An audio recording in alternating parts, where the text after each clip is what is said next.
he was back at the same prison. I watched him die, and I remember walking into that room, and there he is laying on the bed, and and I'm looking down at my father, and he's gone, and it was a crazy Yeah, it moment. was.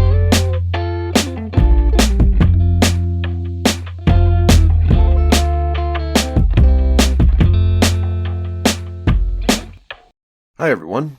I'm Ben Boyce, and today I have a conversation with fellow prison educator David Carrillo, who recently published a book called Kiko, From Life Without Parole to Life with Purpose.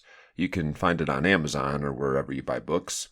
And I'll be honest, as I listen back on this as a producer, because, I'm the host, producer, and director of this show, I noticed I was a little juiced at times. It feels kind of like I'm plowing through or even talking over David in places.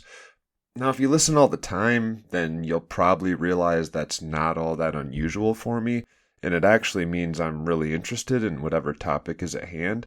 But if you don't listen all the time, well, the short story is that this is kind of my jam.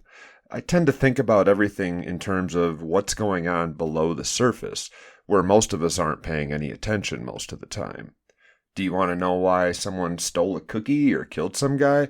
Ask yourself what would make them the sort of person who would do that thing in that situation. So this didn't feel like disagreement between us so much as, I don't know, two dudes running a race on a grease track. Fast, fumbly, and hopefully fun for you, the listener. That said, apologies if it comes across as pushy or choppy, but I actually think we took this convo to some cool places that used David's book as a kicking off point. For example, we talk about moral changes, the way our values change over time, and we really got into how David and I, as educators, want to inculcate, we want to see that sort of change in our students. David talked in his book about his moral changes and how important they were to his success, but he didn't really write about how those initial changes showed up. And of course, because I'm me, I wanted to know what made him want to change. So I dragged him past what happened to try to figure out why it happened. And we kicked around this idea of us, as educators, friends, mentors, figuring out ways to make it happen to more people more often. With that, I give you my friend, the great David Carrillo. The convict code, which this idea of and you Yeah. you have to carry yourself a certain way, and you don't ever tell on anybody no matter what. I have students who are actually doing time for crimes somebody else committed, and Yeah. like that's a moral thing. And if you are to question those people, they have very little room on, like all of us. We have moral, Yeah. simple answers that it isn't just the convict's code. I want to make sure we stretch this out today because I feel like prison is a reflection of the United States. We're a patriarchal, dominating culture. But there's a quote that I always have go through my mind when I talk about this from Tupac, where he says, like, we live in a country where if you want to be the man, if you want to be the shit, it's gimme, gimme, gimme, push, push, push, take, take, take, stack as much shit up for yourself as you can. And if any motherfucker gets in your way, throw a shit ton of money at it and get rid of him. Or if it comes down to it, come at it with violence. Domination is a big part of our U.S. culture. I think we should keep that as like this was the center of a lot of what you're writing about. And a lot of times that shit gets blamed on. We pick scapegoats in our culture, and then we say, I can't believe those fuckers over there are so awful, or they have these values, where did they come from? And then we go sit and watch movies that we demand that make billions of dollars because Mhm. they sell us all this violent, solve it with domination, patriarchal, racist, homophobic bullshit over and over again. So I Yeah. don't want to steal the mic from you to start, but I've been thinking, like, given what I just said, what made you the sort of person that made the decisions you made along the way? What the hell changed? Because I think that's something else in our culture that when we think, oh, I've made some mistakes in the past, I better change. That's a common idea to have in the United States, but there isn't anything firm behind what the change is. We're Right. usually told, do something simple, pick a religion, insist you follow it. You don't. Or capitalism, just go buy some new clothes and be a preppy, stop being a bad person. But when you push down under those people, they still often say, well, I shouldn't tell on my friend, I should do the time. Hopefully that's something we can get at today is like, how do we go about establishing morality as people like you and I who have been to prison? I had what I called my three governors, right? Gangs, drugs, and violence. And I had to escape these three governors. And the first one I was able to escape was the gangs, right? I was able to escape the gang governor, and which is the culture, which is the family, the belief that this is what we're all supposed to be. And it wasn't easy, but it had to be intentional, right? I grew up in that life. I grew up with all of that, and then the idea, like you said, the idea of change. That's an easy word to throw out there. Change, change, change. But for me, that change wasn't really what it was. Was it was a change in paradigm on what it meant to be a friend, a family member, bonded to others, right? What did that look like? So the idea of love and respect, those words, they took on a whole different meaning for me. So when Dr. Covey talks about having a paradigm shift, that's what I had. I had a paradigm shift, and so the old ideas of what those words meant and how we were supposed to comport ourselves to prove our value within that system, that shifted for me. Because as you know, I still go back into the prisons. I work hard to help the men and women on the inside because I still care about all of them. It's just what that means in translation is, and action is something completely different, right? And then the governance of drugs, how I changed there, which again, is it a change? What I did is I went from being governed by drugs to not using drugs at all. Drugs has no meaning to me. And there was a pivotal point in my sentence that helped to affect that stop, right? That switch from a drug user to a non-drug user, and then the violence, right? I mean, I grew up in a culture that dictated violence, right? We solve all of our conflicts through violence. We gain status and stature through violence. I had a pivotal moment where I didn't want to be governed by violence anymore, but it took this moment to help me realize the ridiculousness of the idea of violence, which again allowed me this paradigm shift and sent me in a completely different direction. That is what I was looking for. I don't know how you read when you read books, but I'm a passionate reader, so I trash books. Every book I get, you'll know I really was reading it good if you like flip through it and you're like, oh my God, he's responding to statements I say, and he's saying like, yeah, but why didn't he add an extra line? And what you just said, for reasons I have a feeling that we're probably going to bump into, I feel like you were deliberately targeting a certain reader here that is probably who is most in need of this. And I fully acknowledge you got to meet people where they're at. Yeah. But Martin Luther King Jr. has this line that's so famous, it's been rearranged a little bit to be, violence is the language of the unheard. The actual quote was like, the riot is the language of the unheard. I think we've got to see that a riot is the language of the unheard. And what is it that America has failed to hear?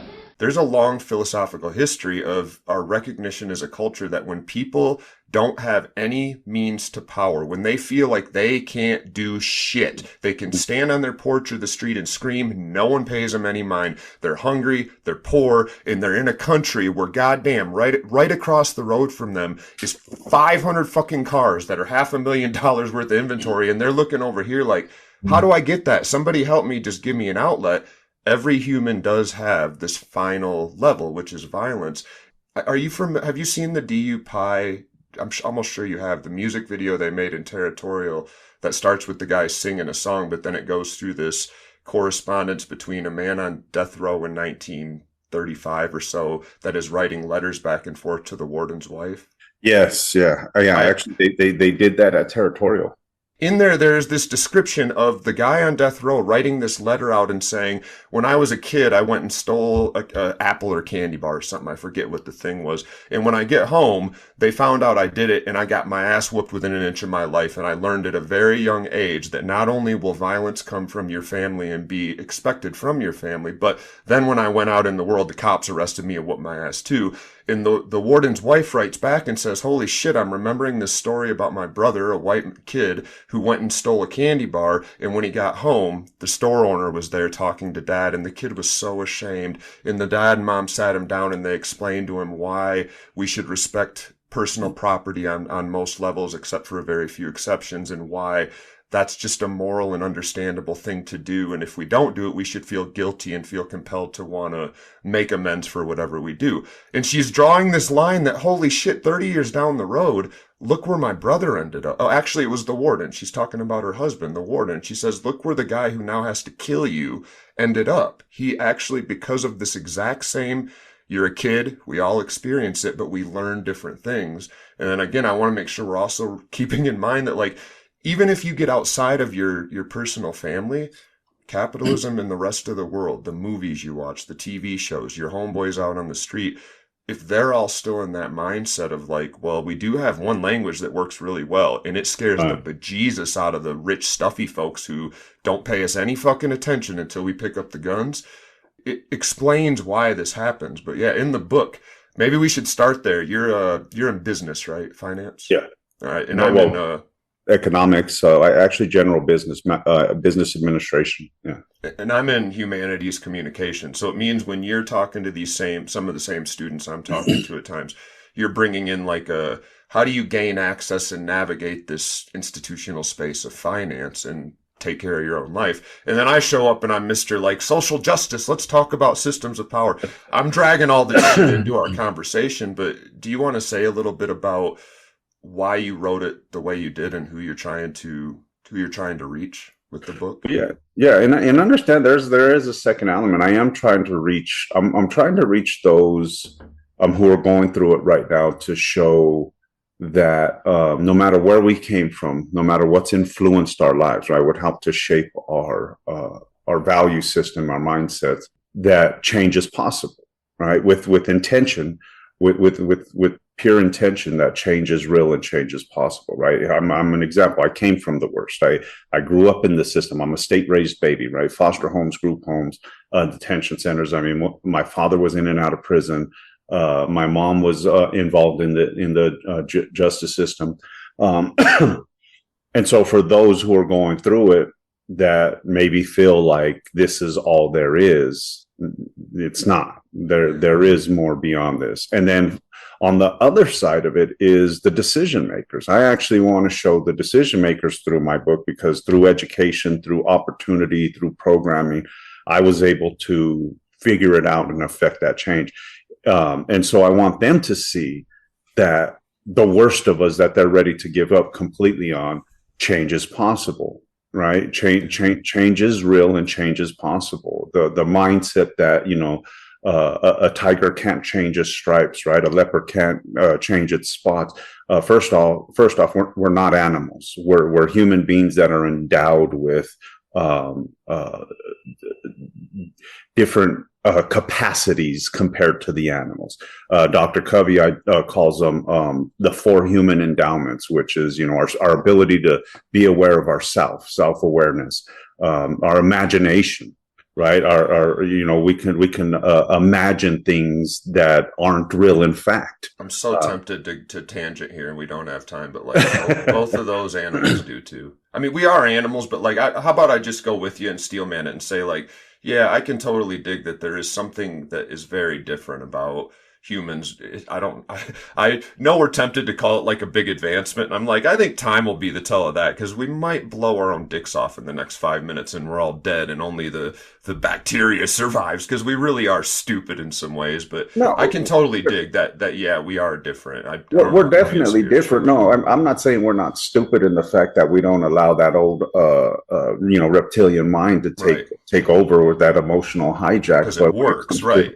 But when it comes to the idea of self-awareness, the way that I understand self-awareness is the ability to remove myself from my emotions and understand that I'm feeling some way, right? Right. The ability to actually remove myself from the thoughts that I'm actually currently having and examine those thoughts. Yeah. That's true self-awareness. An animal. Now you got me. Yeah. Now I'm on the train with you, pushing Yeah. the gas pedal. Right, because I don't believe in, if we do discover that they do have that capacity, that's amazing. But I don't believe an animal has the ability to think about what it's thinking about. Right. No, I don't there even, you're on to like we got this whole extra layer of cortex wired to this stupid prefrontal Right. thing that doesn't work right for a lot of us. And so, and because of these capacities that we have as human beings that separate us from the animals, this Right. idea to lump us in this nice little metaphorical box that a tiger can't change his stripes. But this is where that's I like want to lazy. push you. I want to say deeper.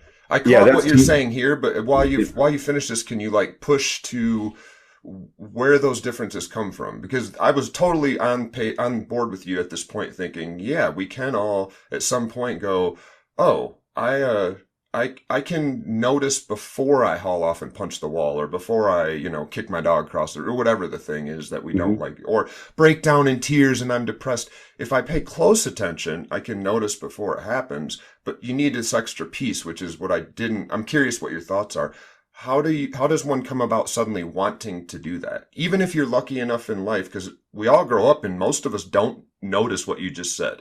As weird as that fucking seems, most of us are 16 to 30 before we go, holy shit, I can slow down and notice when I'm about to get angry. And then we actually need, some of us are like, so I don't mind getting angry. I want to be. How do we as a culture, or maybe as individuals, start to? This is what I'm getting in your story, but I was curious about the process. This is where I say that change has to be intentional. Change cannot be just this nice little nifty idea. I've dug into, with all the studies, everything that I've read. I'm not a philosopher, but I am a thinker, right? I like to think about how all these things work. And, one of the things that got me, when I was working with Weldon Long's book, The Power of Consistency, and we had came across the statistics about people who even set goals, right? And it was amazing to learn that of the world's population, only roughly 20% of the world's population even sets goals. So, when you start thinking about, well, who cares to do any of this stuff? Obviously, not very many people do. It has to be intentional, right? Even the idea of setting a goal, that has to take on a very specific intent, right? And then when you dig into that statistic even further, it goes on to show that only 5% of that 20% actually write their goals down. So most people have the idea of change. They have the idea of do something, but it's just good intention. It's not intent, right? It's not intent. Yeah, but I'm still wanting, like, maybe this is the answer, is you need people around you who are digging the thing, and then they say it to you and you hear it, and they happen to be a person that you value their opinion in. But like, what the hell would make anybody give a shit about what you're saying if they don't give a shit? You didn't give a shit about what you're saying for 30 years, right? Well, yeah, and again, it was one of those moments, right? It was a granola bar. It honestly was. It was the granola bar. But it clearly was way more than that. I mean, I actually liked that story, so it worked. But obviously, there was some buildup because of my circumstances, right? It's kind of like when you, Covey says, there's a quote that Covey has, and again, don't get, but I really am a big 7 Habits guy. But Covey says, when circumstances can no longer change, right? When you can no longer change circumstances or affect circumstances, you're forced to change yourself. Right? And so here in this world where I'm living in, I have no power and control. I thought I had this illusion of power and control, but I had no power. I had no control because I was chasing these. I was trying to control things I had no control over. But I don't see that in this book. I see you controlling so much shit that at times you pissed me off. But I didn't control a goddamn thing. It really, like, I thought I can control people's behaviors. I thought I can control people's maybe not everybody's, but like, you got to at least give me that you told many, many stories about where somebody would not have done something had you not said, go do this. And then they went and did it. So like, I understand that this is one of my issues with some of these programs is it feels like they build, not issue, but it feels like chapter 1 of 2 or 3. Like they build the framework of, I need to change. What I've done in the past hasn't left me at the pinnacle of success in my life, and I need to deliberately change. But then the adage of if nothing changes, then nothing changes, right? You continue to do what you've always done. You're going to continue. But you were happy for 30 years doing what you'd done, and then just one day you weren't. I wasn't happy. Well, the story doesn't sound like you weren't happy. I wasn't happy. I was existing. I was doing what I was brought up to believe that I was supposed to do. Right. I was doing all these things I believed I was supposed to be.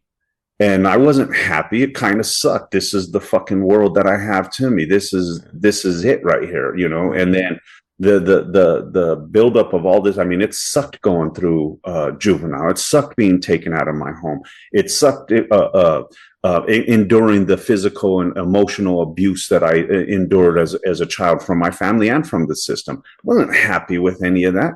The only thing I had in response in order to try to face all of that fear, that anger, that frustration, as you said earlier, was through that violence, right? And this was what kind of gave me that power. I'm petrified of these people. So in order to be able to confront that fear of all these monsters, I had to become a monster myself. I had to become the boogeyman, you know, and this was the only way I was able to really cope with all of that stuff that was going on. So no, all that time I wasn't happy at all. When I started using drugs heavily, I wasn't happy. Actually, that was that moment I kind of lost hope. I had lost any kind of sense of anything ever being better.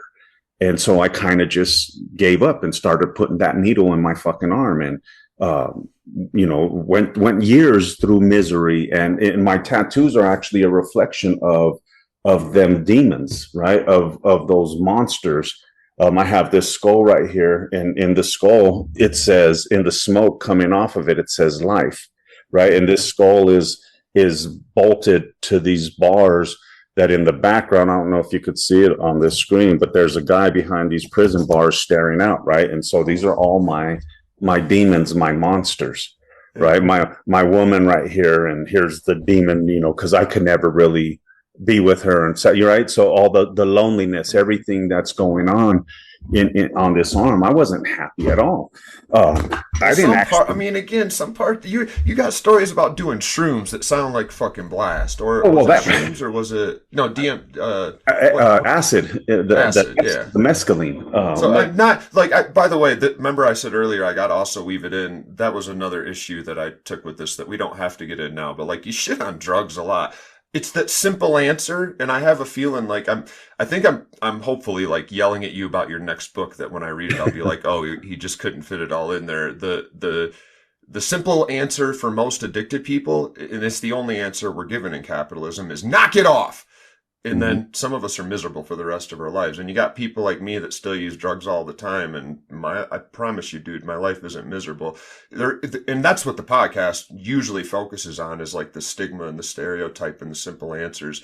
It kind of fucks current users over. It means the world gets to treat us like weak, worthless junkies instead of like what happens when you have a culture like ours where you suck all of the life. And I think you're on a different level. You're an example of, we've built this culture that sucks the fucking blood out of all of us from the day we're born and tells us, if you want to be rich, get out there and whoop everybody's ass, take as much for yourself as you can, and fuck all those people out there. But the people, you hit on this earlier, your boys, your family, your close friends, and your parents, they're your shit. And the reason we all feel that way in the US is because we realize we hate generally, our culture says fuck everybody. In fact, literally, I don't give two shits about them if they are not in my circle. Knowing that that's how most people treat most people in our culture, of course we love our families, because they'll die if we don't. We realize they're in a world that doesn't give a fuck about them. It's the same reason most men are so capable of saying, I'd protect my mom and my sister, fuck all those men, but then they turn around and treat most other women like objects. We all know, we're in on the joke. We wink wink. We know all men treat women like fucking meat because we're a patriarchal dominating culture. Hopefully I'm not tangenting us too much, but this also seemed like what I was like, oh, we're there. Give me the give me the moral guideline. And maybe this is deliberate too. It felt like you're writing to these people, like you already said, that are still in the game.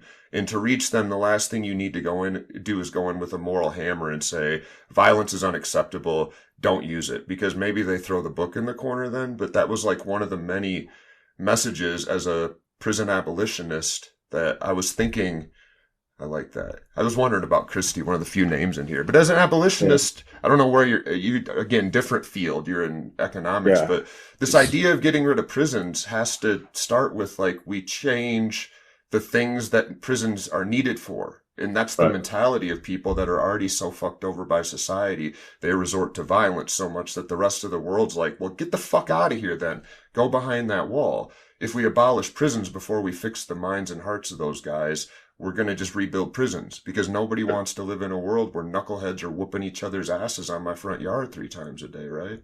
Oh yeah.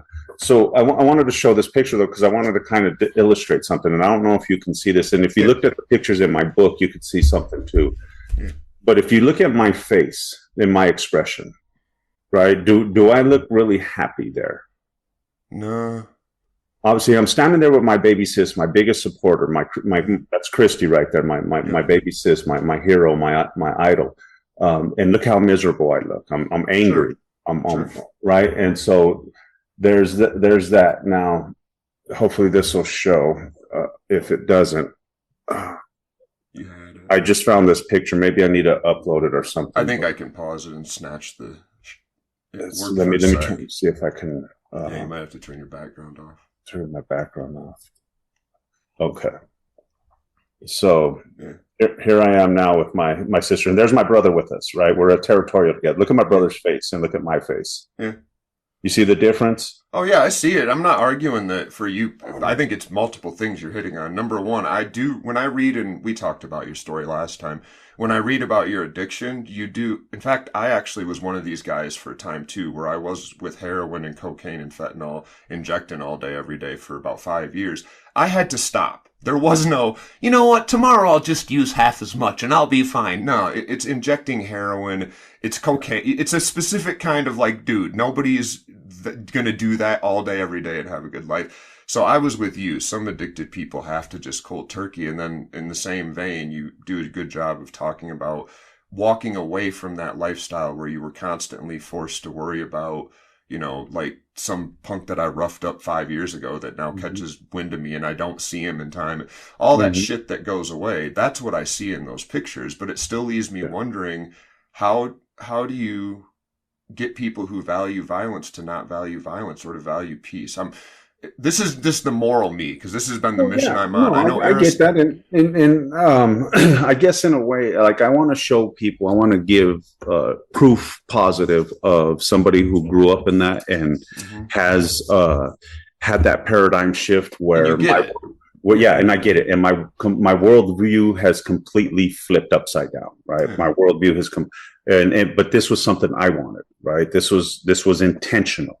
There was a very specific reason. There was reasons, and I define them in my book. You know, I actually still care about my people, right? But what that meaning and what that and looks everybody like, and everybody, right? Everybody. Well, no. See what I mean, though? See what I mean? You're right. You're supposed to say that, which to me, I get it. It's better than not caring about anybody. And you're right. Yeah, you're supposed to say that. I do care about everybody, but like, you know, I remember being asked those CTAP questions, right? And they would ask, you know, are you worried about what's going on over here? And I'm like, I mean, I'm concerned about it, but I'm not losing sleep over any of this stuff right here. You know, I mean, no, I mean, you're also going back into the prison. It's more than just your family, but the simple answer is still what, like you and I know that holds a lot of social weight. When I say I love my mom, 99% of people in my country that hear that go, oh, I like you just. So it's not a wrong answer. It just felt like, not felt like the book is fine. It's like it's designed to be a Hollywood script because it has that gritty feel that I'd write a paper about the damn movie after they make it because of how it works. But like it had me wondering about this next step in prison abolition, because I think both of our goal is between 50 and 5,000 years from now, there's no such thing as prisons. And we talk about it like we talk about slavery now. We're like, we used to do what? what the Yeah. fuck is going on? And that's where I'm like, in I this book, I definitely, see you yeah. take that journey. It feels to me like what happened is where we started was violence is what you're taught and learn when you don't have any access to institutional authority. And then you slowly, luck of the draw, you got the right brain, you fell at the right facility, right person crossed your path. You stumble into institutional power, just a taste. And you Hmm. start to realize, wait a sec, I could impact all these same guys and also be able to get out of here. Like literally get the governor and institutional authority to grant me pardon. And I could have access to institutions like colleges. And we're going to go present at this thing in Well, I January. guess I imagine next month you'll be this, there too. But like I yeah. wonder if that had a big piece of it that it's hard to really explain to people. Yeah, it's hard to explain, and I guess I haven't really like dug like even deeper, right? The five whys, if you will, Yeah. of all of this. Maybe I should do that, but I And I have. always do this, by the way. I No, always no, talk no, to that's people fine. whose That's books fine. I read, and they're like, "No one's asked me this before. What the hell?" Yeah, no, no, that's fine. But when we're talking about that idea of all that, like institutional power, like I did stumble into some institutional power where I'm able to help affect some change, but I don't think that was, and I don't know how far me and you differ on this idea. But when we were talking about earlier about, if you continue to do as you've always done, you'll continue to do it, you get what you've always got. And so I Unless you're really Trump. believe that, when I started to really change the definitions of those words, when I started to have that paradigm shift, when I started to think differently, I actually started to feel differently. Right. And when I started to feel differently, my actions changed naturally along with that, right? Because I didn't see myself doing some of that stuff anymore. I couldn't do it anymore because it didn't feel right to me. It didn't And I feel do read this part. I right. read to add as you go. I want to sprinkle the institutional piece on because I think it stays invisible in capitalism. It does. Well, but You this had is where, wardens and COs who started to notice. to trust You me. tell the Yeah. story of a guy who helped the warden, I think, who helps you write your Well, they appeal to helped me get find. out. Yeah, they find the letter that let me know that it was that. And then I did have two wardens that wrote really positive things for me. That's what I mean. But Is your label in their mind is no longer gang leader or right, like but killer. my It's teacher. It's and that's what I'm trying to show is that even me, the person that they kicked out of Muni once upon a time with 1,024 points, and I still have that green sheet right here where they say I was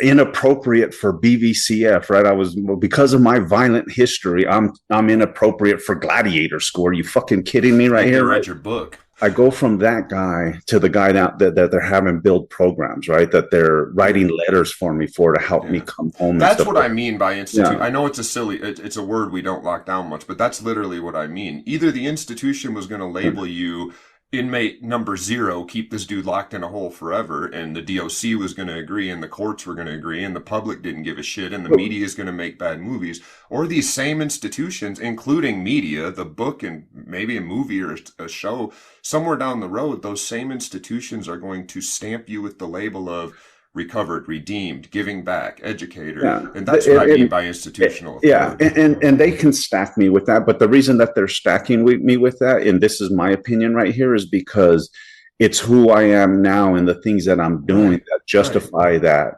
label now, right? Right, but doesn't that also? I'm almost sure the answer is yes. That it compels you to keep doing what you are not. You just showed me the picture. You're not now in a place where you're like, man, when I was gang leader and big boss, Mick the shit on the block, I felt way better day to day. My identity, you weren't as fulfilled. You felt like, yeah, maybe this is a potential, but it's not my best potential. Right. And now that you're interacting in a world where fuck, you could get pulled over and have educational university stuff in there and have that. It's not going to override your institutional label of what's this guy up to? He's got felonies in the past, but it is going to balance it out a lot. Like, oh, I'm on my way back from teaching a college class in prison, sir.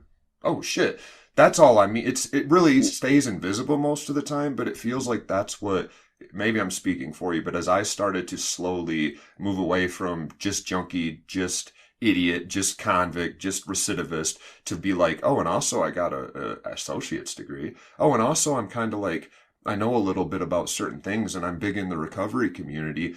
Those institutional, you said earlier, I just started to feel better about myself when I got up. I've noticed, call them what you want, label might be the wrong word, but the fact that these groups of people were were giving me identity in a way that, like, it always came from that. Your gang identity was the same thing. Your parents teaching you what they taught you made you feel a certain way. And you track really well the progression of how daddy or mommy saying good job always plays out in a kid's minds and actions in the world and what they should and shouldn't do in certain situations. Yeah. I think, yeah, but I hope I understand what you're saying there. And, you know, for me, it was like, when I took control, when I took power of my own identity, because that's really what I did, is I didn't take any kind of power outside. It was all inside, right? And so when I took power and control over my own identity, started to live off of the principles that were important to me, that's where I gained real power from, right? Mom and dad's dead. I didn't get to fix those bridges. Today, the idea of trying to make them happy or proud. I mean, fuck, making my dad proud was when I was that big time gangster. That was that's right, how. But that's more what I'm focusing on, is behind everything you're saying. And I took control is a shift in values that you very much didn't take. Nobody can change how. Like I use this example with students a lot, so I promise I'm not that original to just come up with it on the fly. But I got my little Chihuahua who's not here right now, and if I just picked him up and booted him across the room, everybody that saw that or heard would be like, what the fuck? It would be the equivalent of me saying, no, next time I do it, enjoy it. Be happy. Be like, yeah, kick that dog. Could you do that? No. Now that could happen down the road. Some bizarre series of events could convince all dogs are evil. I don't know. It's a weird example. But you know, yeah, there's a weird. What I'm looking for is how did that shift in values show up? Because you used to want to be that guy that made your parents proud. And now you're saying somewhere along the way that value went from number 1 or 2 on the list to like number 7,842. Not even that worried about it. How the fuck do we make that happen?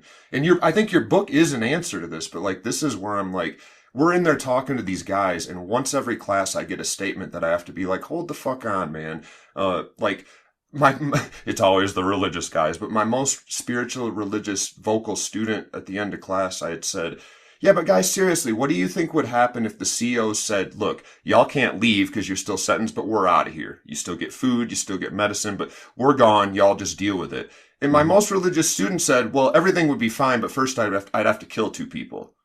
And I was like, what the fuck just happened? Like, why is that option number 1? Have you watched some movies about prison or something? Well, that's what I was going to say. I see Lord of the Flies when you ask that kind of question right there. Right. And not to mention, he's the religious student that always claims to think like he has the power of God. Like, at least start with, for fuck's sake, man, maybe you could go talk to the guys and pray for it. But anyway. That's my thought is how do we get in those people's heads, and guys that are still proud about crimes that when you've heard them and talked to them, you're almost your heart breaks for them, because 20 years from now, brother, you are going to feel so different about what you are bragging about right now. You're going to finally recognize the victims. And I talk about that. When I'm talking to the men and women on the inside, I talk about how, especially with the idea of the adage of, a tiger can never change its stripes and all of that type of stuff. What I really try to get them to focus on is that perspective, is that paradigm, right? That worldview, that pattern of expectations, because that's all of that, your paradigm, your worldview, it's shaped by your values and it's shaped by your principles. And one of the examples I like to give is because I'll make light of the scenario about the matter of perspective, because what you were talking about with kicking the dog, for example. There are people who enjoy. I tell the guys, I said, what if I walked up on you and I smacked you on the ass real good right now? How would you feel about that, right? And they're like, motherfucker, I'll fucking kill you, And then I'm like, but interestingly enough, there are some people who would get off on that right there, right? They would just enjoy the idea of being smacked on the ass. And there are people who probably would be like, oh man, that's fucking funny as hell that you kicked that dog across the room, right? Because their perspective and stuff. And so And always experience and I mean, there's nothing else we can add here because I don't think either you or I are willing to start saying, "Hey, fuckwad, you were born with a bad soul, so fuck off. You're not fixable." Very few people, even if you believe in souls, are willing to say I don't want to believe it's that. experience. This guy got fucked somewhere along the way by a group of support networks who taught him you don't need to have compassion for animals or people or whatever. And man, if he could just, and all of us do it if we stick around long enough and find the right group. You think your way out of it, and then later in life, the longer you've stuck with it, the more you have to wake up every day and go, "Oh, I owe so much challenge back." it. And I tell the guys like this because you're right, absolutely right, and that's why I start off my book with the ACEs, right? I mentioned adverse childhood experiences because this helped to shape my idea of the way the world was supposed to be. And so I do this example with the guys where I tell them, I say, okay, I want everybody to put your hands like this with me because I talk about how hard change is, right? Here's why change is hard. This idea of cognitive dissonance. And I give them this physical example of it. I said, now what I want you to do is get your hands like this. We're getting ready to say the Lord's Prayer, right? And I want you to just naturally interlace your fingers. This is natural right here. Now, when you come back up and you shift your hand into the opposite direction, now interlace your fingers. How does that feel? It feels uncomfortable because most guys will feel this, right? Like if you do that, you'll feel it feels uncomfortable. Now, the natural tendency, because this feels uncomfortable, is to go back into that natural state. But it's not necessarily a natural state. It's a conditioned state. Right. Because honestly, if you do this enough, eventually this will begin to feel normal. This will begin to feel comfortable. But it's uncomfortable in the very beginning. And this is why change is so fucking difficult, because this is not what I know, right? Cognitive dissonance, holding two different beliefs at the same time. Sometimes it can be good, though. Like, maybe this is a tangent. Like, this is what I'm digging for is like sometimes I always use the example of if Tupac Shakur, who I just had some, father fetish for as a kid, if he would have come along when I was 17 and said, come hang out with me for a couple of days, and he would have said, look, man, you need to not smoke weed until you're 18, chill out on the drinking, treat women with more respect. Just as a weird example, that I'm almost positive something fucking weird would have happened in the next day. I would have been excited. It wouldn't have been hard. I would have been like, I'm looking, it happens with religion a lot. If you ever have known somebody who catches a good case of it real quick, they get on fire for God and it's a huge change. You're like, what the fuck just happened to your values, bro? They're excited. That's what I'm always looking for because you're telling the second half of your story, but you got to realize that also is the first half of your story. You were born just like the rest of us, butt naked with no fucking idea what's going on. And then all these values, ththese changes were imparted to you that actually they weren't, you probably don't remember it being hard to change. I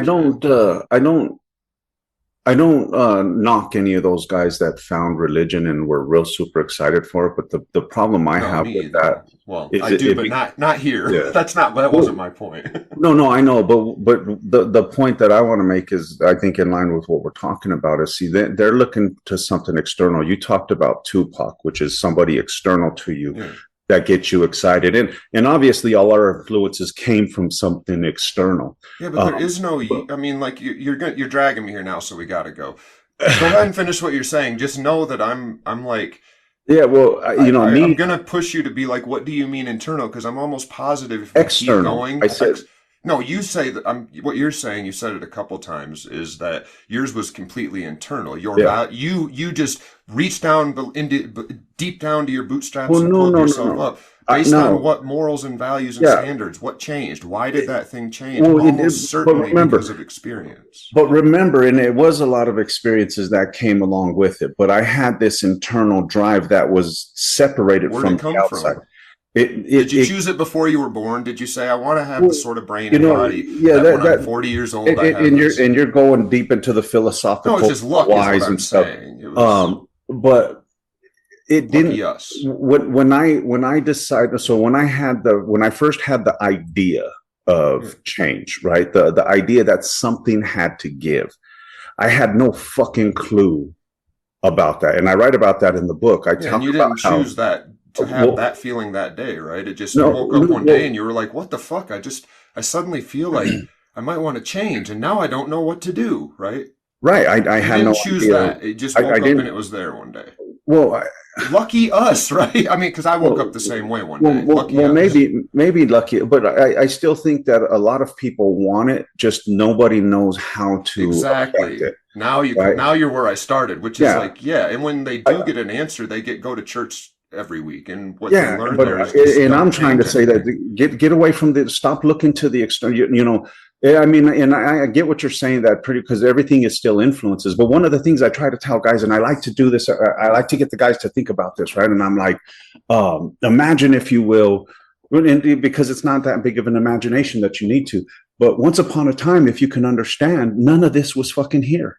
Once Right. upon a time, we were running through fields chasing wildebeest down, trying to find something to eat, and we're Right. But sleeping it was underneath the still fucking all rock. external.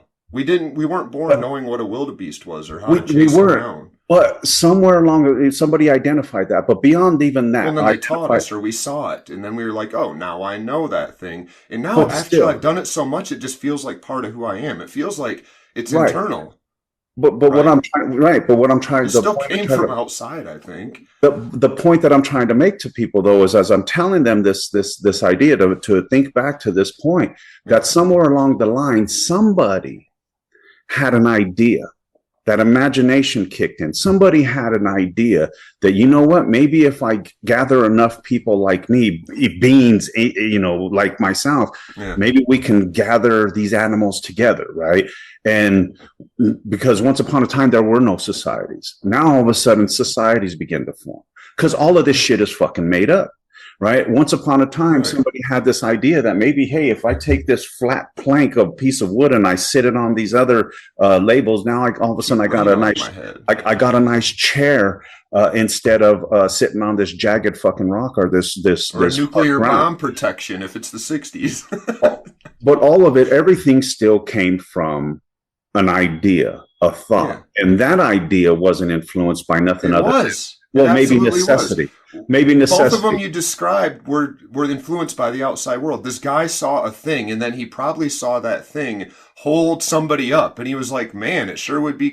I don't think he invented sitting and the Well, chair and the lazy boy, and every one of these is that somebody saw a whole bunch of weird things, and then in their and this brain, and by this luck, they computer, wove it yeah, together. and then this computer, right? I mean, Right.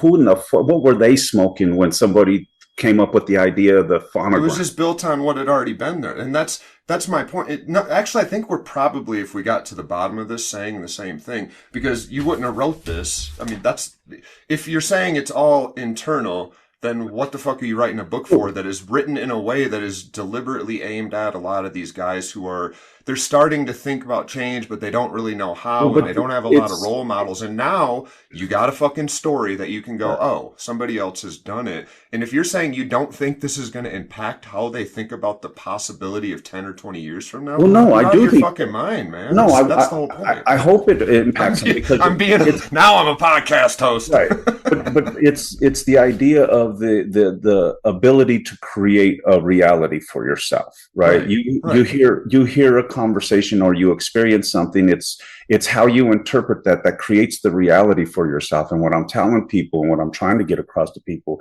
is that if you understand that you have the power to interpret the circumstances that were thrust upon us that we have no choice over, if you have the ability to then interpret that, the smack on the ass, right, whether or not it's Yeah. pleasurable for you or not, I'd you take get that one all the way to the root too, and we'd both find that there's yeah. a history there that this person, the first time they were smacked on the ass, it was a terrible thing that happened, and that's why they hate it. Or maybe they had parents that did it, or maybe they just had some kink when they were 18 and a partner that Yeah, but whatever has I'm kind of happened. curious. I'm kind of curious who the very first time they got smacked on the ass when that doctor grabbed them and didn't cry, and Maybe right. they were like, ooh, But hey, that, pal. like, my point is still that is your original experience that then tells your brain, ooh, that felt good. It always, and like, my goal here is to say, if it really comes down to a lot of luck, this emphasizes the importance of what you and I and more people now are trying to get involved in doing, which is get your fucking ass back into these places where we're sending and confining the most disenfranchised people in our culture. Those of us that crawl the fuck out of that shit and manage to stay out, we have no business saying, See you fuckers later.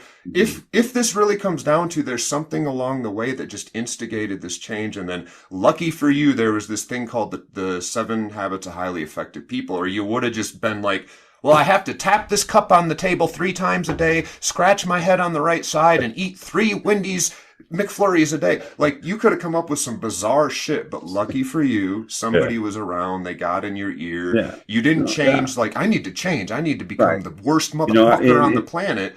I was glad that somebody else had shared the idea of, as James Allen, As a Man Thinketh, right? I'm glad that book was written, because it was that book that helped to get me to start focusing on what I'm thinking, right? Well, what am I thinking? If you become what you think about all day long, well, what the fuck am I thinking about all day long, right? Poor me, right? Oh, everything is so horrible, and okay, well, these are the things I'm thinking about. Well, fuck. Well, let me try to take control of these thoughts. Let me challenge some of these thoughts, because and as long as you were lucky here too, you had already established.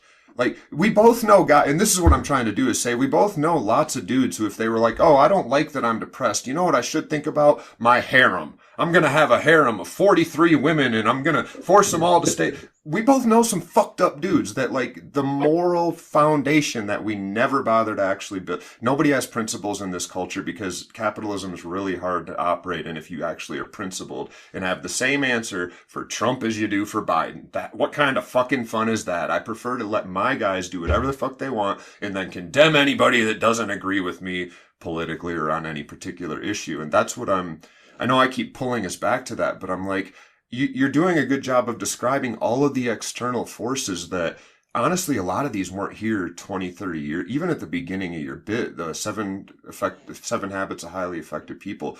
The book might have just barely existed, but there was 1989. I think it was published in 1989. There wasn't an infrastructure of incarcerated people and programs and DOC officials that had said, okay, let's run these things. That clearly, like, you've talked today and you've been throwing research and doctors' names and authors' names and theories all through your stuff. I don't know how I could see you being you if we would have just had the same conversation and you had never read any of those books. It would be you would be a totally different person. Sure. You would be, and same thing with your parents. This is what I was saying earlier. It feels like this has happened all day, every day for all of us, but twice in your story. Once at the beginning, when this kid comes out, and compared to Richie McRicherson on the other side of town, you're given like the principles from fucking hell, my dude. Like, you really are. You are set up to be the fucking man. You tell the story in this book of your parents putting you up on dope and being like, weed, but drugs. Take this drugs to school and sell them to your friends.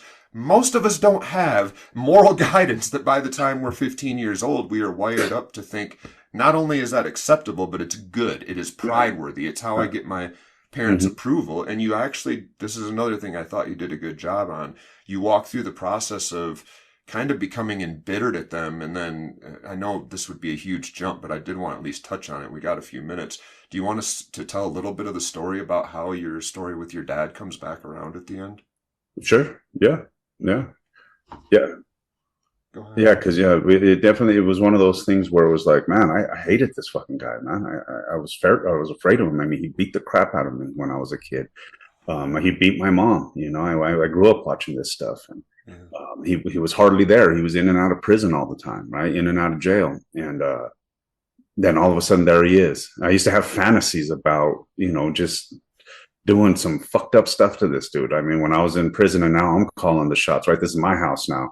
Yeah. And, you're the little homie. I'm the big homie in this motherfucker right here, And then there he was. But by the time he showed up, though, I had already gotten rid of those 3 governors of mine, right? The drugs, the alcohol, or the gangs, the drugs, and the violence. Yeah. And I was dealing with that dilemma of having all this hate for him, but here's my father, and I love my sister, and I needed to take care of my dad, and so I took care of him, and then came to realize that my dad did the best he could with what he knew, right, of how he was brought up, and his ideas of what life was supposed to be. Tupac never pulled him aside when he's a kid. Yeah, he never. But no, see, that's kind of my point, is to be like, I wind the clock back and I look at your dad and probably his dad and probably his dad, and I'm like, if only for fuck's sake the culture would have given a fuck about them and their kids and their kids, because this could have been interrupted 5 generations ago with Yeah. the 7 habits of highly effective people, or Who if knows? somebody could Yeah. have got to your dad and just shifted those values. But Sure. Yeah. No. No. Definitely. Yeah. If somebody could have gotten to my dad and changed, because he died the way I remembered. I mean, he still had them attitudes and stuff when he came in, and that's where me again, because I'm thinking, I'm analyzing like you. I'm analyzing and I'm looking at all this stuff, and I'm just thinking to myself, man, he did the best that he could. And then when I actually thought back about it, and my girl helped to enlighten me on this, was that, as much as I hated this motherfucker, as much as I thought he was the most worthless, as much as I felt unsafe and unloved and unwanted, the truth was damn, he was actually always there. He would take us from our mom would kidnap from us from him, and he would turn around and kidnap us back from her. Like he kept coming to get us. It's so Hollywood. That's the one thing I'll give you. This thing is so Hollywood. He paid I don't know if he paid. I don't know what kind of arrangement he made with the social worker, but he got with the social worker after the state said me and my brother were permanent custody in the state of California. He gets the social worker to bring us back to Colorado, to bring us home to him. And, so it was kind of weird that, like, as much as I growing up thinking that he was never there for me, in the end, when I came to this understanding, when I was able to take out, remove the fog of all this hate and rage and anger, to be able to see that, man, this poor man, for as bad as he was, for as horrible a father as he was doing the best that he could, and he was always there for me. Yeah, and you got to make amends with him at the very end. People a lot of times don't realize that when people get sick and die in prison, they don't always just most of the time they don't get released, and then there's this whole institution. My dad died right there in the prison. So he was back at the same prison as you in the story. Yeah, he was back at the same prison. I watched him die, and I remember walking into that room, and there he is laying on the bed, and I'm looking down at my father. And he's gone, and it was a crazy moment. It was heartbreaking to read, and the reason I wanted to include that is that I noticed you're doing the same thing. I like this word genealogy, of like looking at the past in a deliberate effort to understand current and the future. Like things play out more than they just happen. And you've got a son, and you actually track some of the same progression of him coming up as a young man and feeling like, well, I know who my dad is, and all of us know our dad is the coolest fucking person on the planet, right? So whatever position he's in, whatever morals he's got, that's what I want to have. And how you weren't real specific, but he struggled with some criminal involvement early on. And now that you've walked through this educational process and become like, the term convict criminologist is actually, I think, going to go out of style just because it's got the word convict in it. But there's this growing field of study by people like you and I and Jacob Carrillo, and Sean Mueller and Tavon Williams, who are literally publishing academic work from the guts of the fucking prison.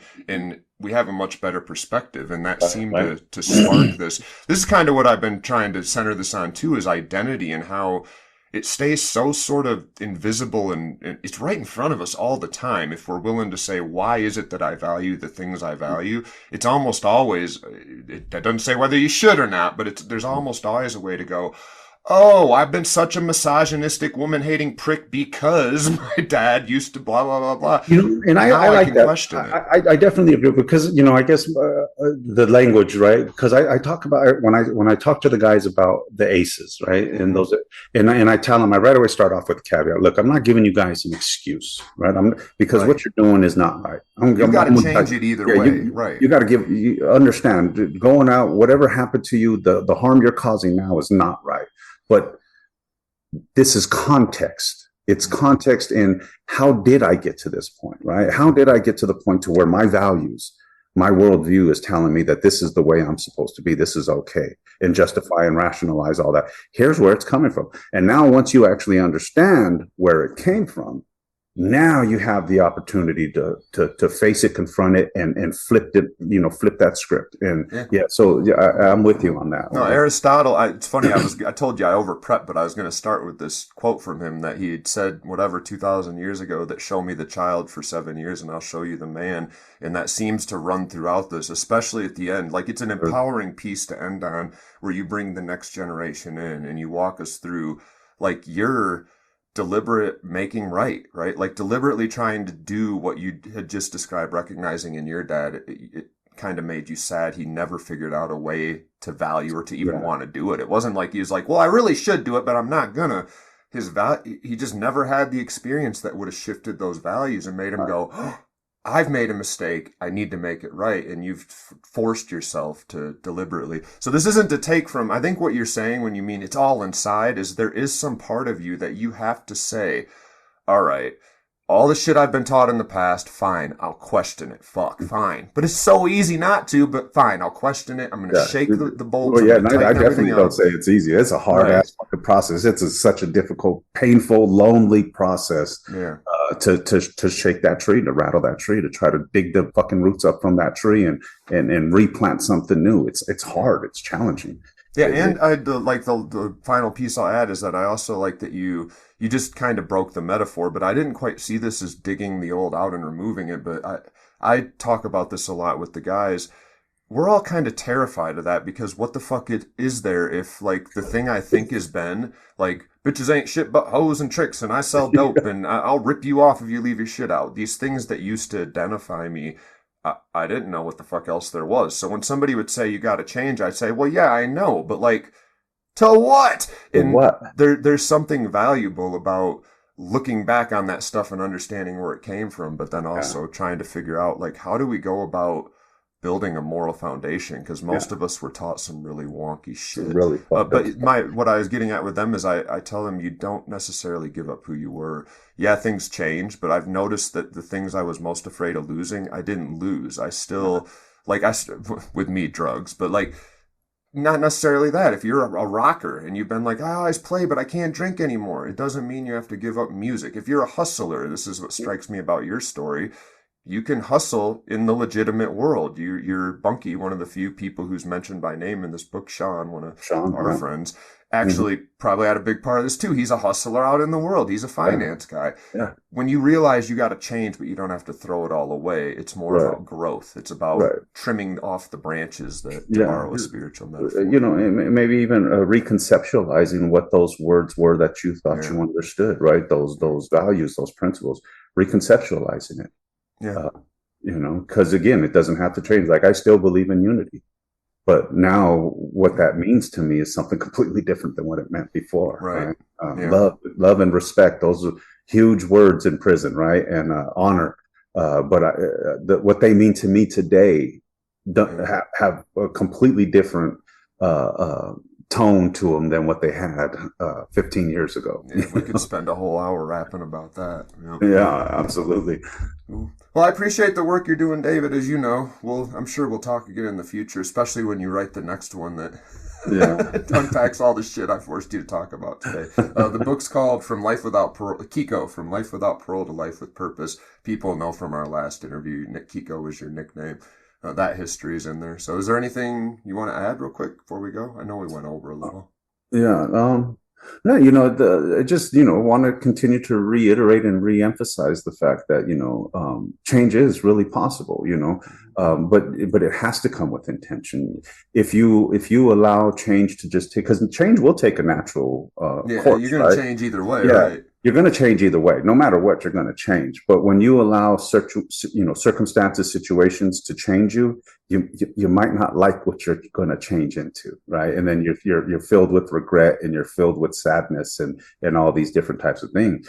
But when you take control of that change, when you walk with intention, when you reconceptualize those terms and those things, this is where you find satisfaction, joy, peace. Growth, growth, sustainable growth, right? Yeah, sustainable growth. I mean, I showed you those two pictures. The listeners can't see, but there's these pictures of me when I was in the middle of that stuff, and my face is so angry. And then there's another picture of me in prison, right? The picture with my sister and the picture with my sister. One, my face is full of anger and rage, and the next, I'm smiling. I mean, because I found freedom and peace and purpose and meaning even in prison. Yeah. Right, where I was still facing this, sitting with life without the possibility of parole. So it's not the circumstances that make that, right? It's the change that comes with that intention, regardless of the circumstances, that can lead to so much more in this life. That was David Carrillo, and you can find links to his book in the episode description. A lot of what we talked about today has been on my mind for a while. Maybe that's why I was so pushy to drag us into that space. So I imagine I'll take on some of these issues a bit more in the future. Morality is a fun topic, for me at least, and it's one that's right on time culturally. In the meantime, love yourselves and the incarcerated people in your life. I'm Ben Boyce.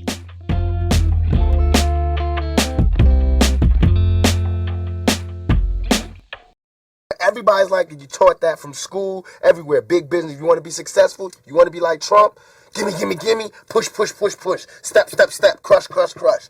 That's how it all is.